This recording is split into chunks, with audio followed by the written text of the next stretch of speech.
Le père de Jason s'appelle Éson. En Thessalie, il est roi d'Iolcos. Détrôné par son demi-frère Pélias, il fuit. Il place son fils sous la garde de Chiron dans une grotte au flanc du mont Pélion. Un jour, Chiron dit à Jason qu'il est un homme et doit accomplir de grandes actions.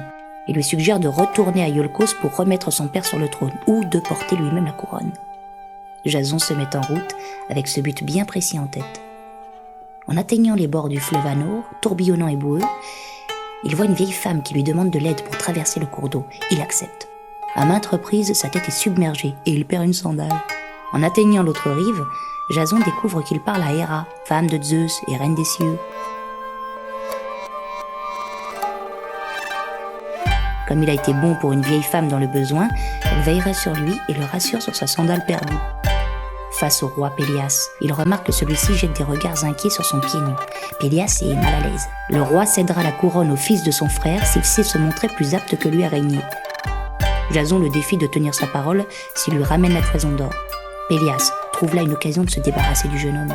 Et ainsi, le marché est conclu. Jason se procure un bateau qu'il nomme l'Argo et un équipage qu'on nomme les Argonautes. L'Argo prend son départ du port d'Iolcos et atteint rapidement l'île de Lemnos. Le soir, les Argonautes en profitent pour mater les vilaines harpies. Le lendemain matin, ils traversent le Bosphore grâce à un héron envoyé par Héra et le tour est joué. Finalement, les Argonautes arrivent à l'embouchure du Phase et naviguent entre ces rives bordées d'arbres jusqu'au pays barbare de Colchide, l'actuelle Géorgie. Enfin chez moi.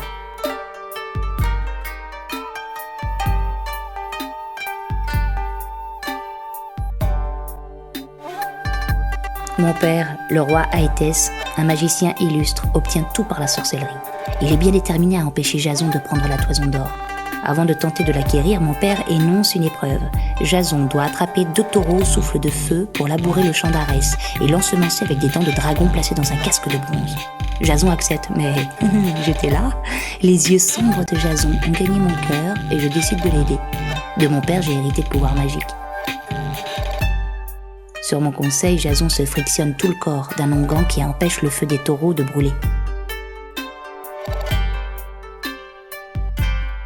Ainsi, il peut les maîtriser, labourer le champ et semer les dents de dragon. À peine fini, une troupe de soldats jaillit du sol. Mais là aussi, j'avais prévenu Jason. Ils lancent le casque de bronze dans leur direction et les assaillants se retournent et se battent entre eux.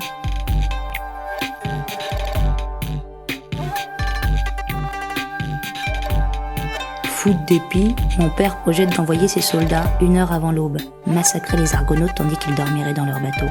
Il faut qu'avant Jason se soit emparé de la toison d'or et qu'il ait pris la fuite. À la nuit tombée, je le conduis vers elle.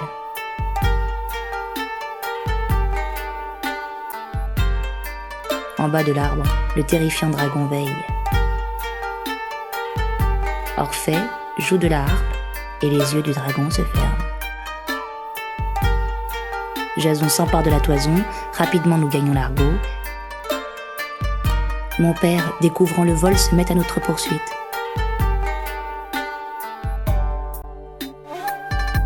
Grâce à ses pouvoirs, ces navires nous rattrapent. Qu'à cela ne tienne, je découpe mon frère en petits morceaux que je jette un par un dans la mer. Mon père fait ralentir son navire afin de récupérer les restes du malheureux enfant. Et ce crime atroce sauve les Argonautes. De nombreuses péripéties jalonnent le chemin du retour. Là, une péripétie.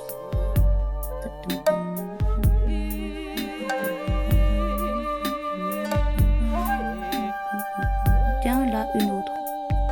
Finalement, l'Argo parvient à Iolcos. Là, Jason constate que Pélias a tué son père. Pour le venger, je rajeunis un bélier en le faisant bouillir dans un chaudron avec des herbes magiques. Les filles de Pélias font de même avec leur père, mais je leur donne des herbes sans aucun pouvoir, et elles le tuent. Nous sommes bannis d'Iolcos par Acaste, fils de Pélias, et nous nous réfugions à Corinthe où Créon nous accueille.